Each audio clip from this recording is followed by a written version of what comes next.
Okay, so tell me a little bit about yourself. Where are you from? What do you study? And tell me anything about yourself.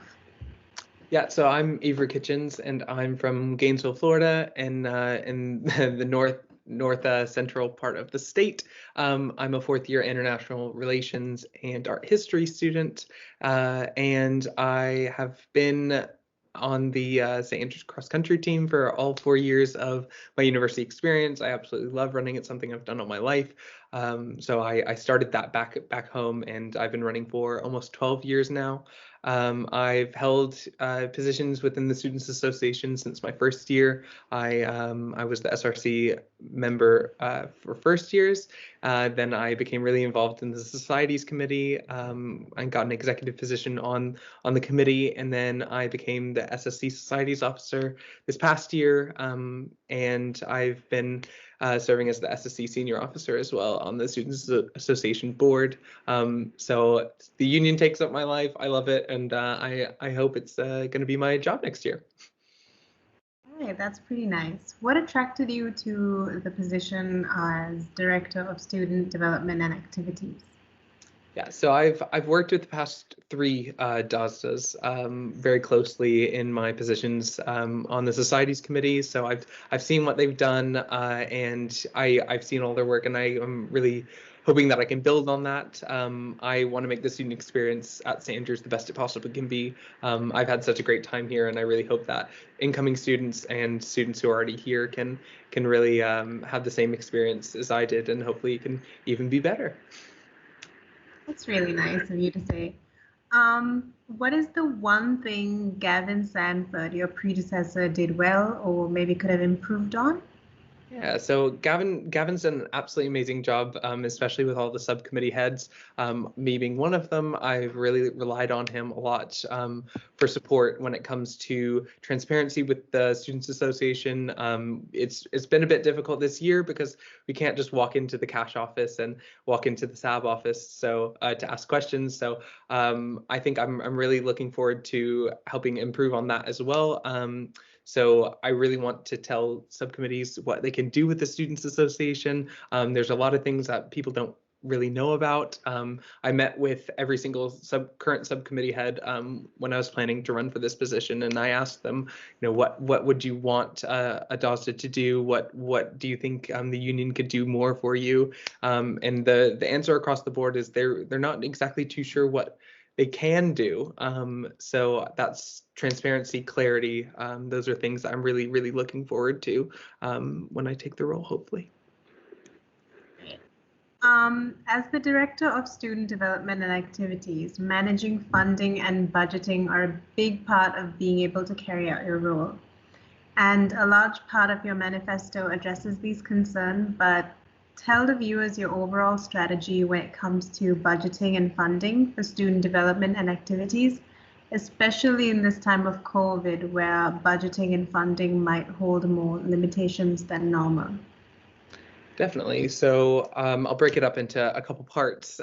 So first, when it comes to subcommittee budgets, as a subcommittee head, over the summer, you're supposed to submit a form to the cash office requesting how much you would like for your subcommittee budget. My predecessor, Marcus Lee, who was the societies officer before I was, he has had this form already filled out, and I just sent it away. However, that wasn't exactly the case with every other subcommittee. They weren't really sure how to do it. They had to figure out this on them by themselves. Some subcommittees didn't get as much money as they maybe wanted. Some got too much. So I think streamlining that process by meeting face to face with every subcommittee head, teaching them how to do that. I have experience doing that now, so I'm pretty comfortable with doing that and really breaking down the finances that a subcommittee needs by event, by month. Just having a spreadsheet that really, I guess, lines it up so you can see it very clearly. Also, I think really publicizing the funds that are accessible through the Students Association for individual students, societies, and student groups. So we have an employability fund that societies don't really get told about a lot. It's a fund that societies can access to put on events for careers-based talks or Q&As, or if you want anything really to do with careers, you can access that. So I want to make that really clear. I want to publicize the Student Project Fund. That's more of an individual student-led effort, I guess, and really add the debating scheme bursary scheme to the Students Association website and publicize that to make debating a bit more accessible to everybody.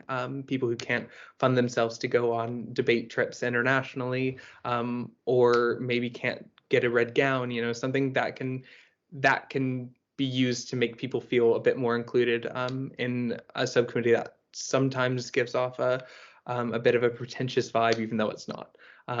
So I think those are really, really key, and really working closely with the cash office. I've been on the Students Association board this past year, which I previously mentioned. So I do know the state of union finances, and I think using more commercial space. The Blackwell's building is empty now, and it's been empty for a while, and that's been something we've been talking about on board is filling this space with something that can make the union money.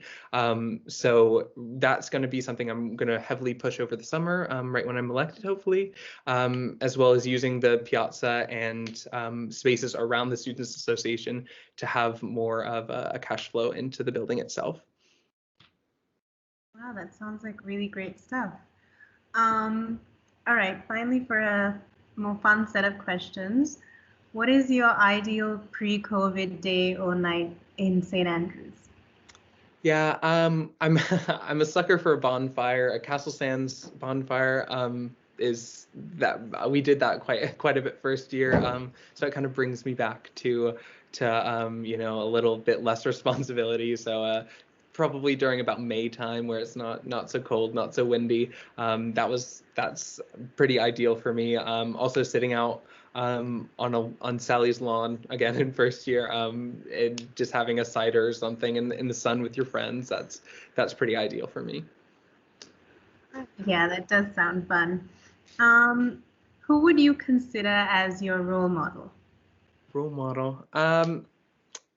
I probably would have to say my parents. I think that's the cliche answer, but I think it's pretty true that they taught me morals and values and how to be a kind person, and how to stay safe and healthy. And I think they really shaped me into the person that I am today, and I'm forever grateful to both of them.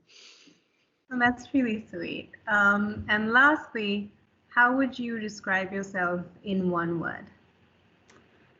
I would probably say ambitious. I know that there are limitations sometimes to that, so I'm thoughtful when it comes to being ambitious. However, I do like to push the boundaries, and I think especially when it comes to representation and asking questions, why not? I think that's really important, especially in a role like this. All right, thank you so much.